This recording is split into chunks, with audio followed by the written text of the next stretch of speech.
Tribe. My name is Pauline Dugald, and I'm the Creative Focus Coach. I work with teams and individuals to help them overcome resistance to creativity and ignite their passion for that which they are creating. And in this video, I would like to talk about how I deal with the creation process and how to optimize creativity, how to be more effective at creating. That is something that I had to learn in my own process as I shifted from the corporate world of making things based on the structure, based on the same system with what has been done before, and continuously repeating the process. And I shifted into the field of creation where everything is new and brought up as the day comes. So the biggest shift was for me that the new things had to be done in a certain way that would bring inspiration with it. I needed inspiration to create at first. And I realized that some days there was more inspiration, some days there was less. It's sort of like motivation. It always comes and goes, and you can't rely on that. It's very it's not that quality. It does not stay very stable.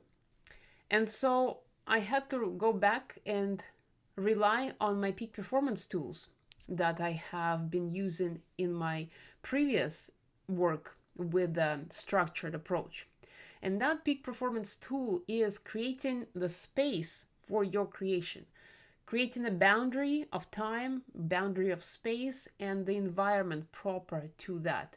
And what I mean by that is that I had to ensure that I had clearly identified container of time dedicated for this creation activity, which according to science is 60 to 90 minutes long, or could be up to 120 minutes in the best case scenario. The best performance that our brains can sustain can last for only that much time. After that, our attention wanes and it becomes harder to focus until we regain that and kind of relax and go back to it. So the container of 1 hour up to 2 hours was something that was necessary without any interruptions, without anything that could get my attention and divert and make me go into another direction looking for more ideas or more shiny objects. So that was first.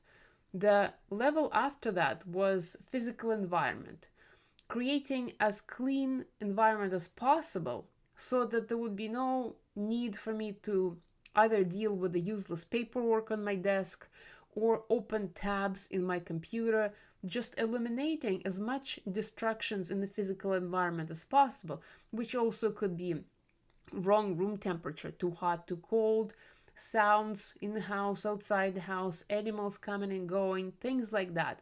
Whatever I could do to just eliminate everything possible, almost like being an isolation tank for a minute for that duration of time, so that whatever was available to be created could come through me. And that has been working much better when I instituted that system. But before that, it was a shift for me to move from the standard, well, I work from 9 o'clock in the morning to 5 o'clock at night. This is my time schedule and that's it. I'm always stuck in front of my computer. And I know that work comes to me and I do it almost automatically.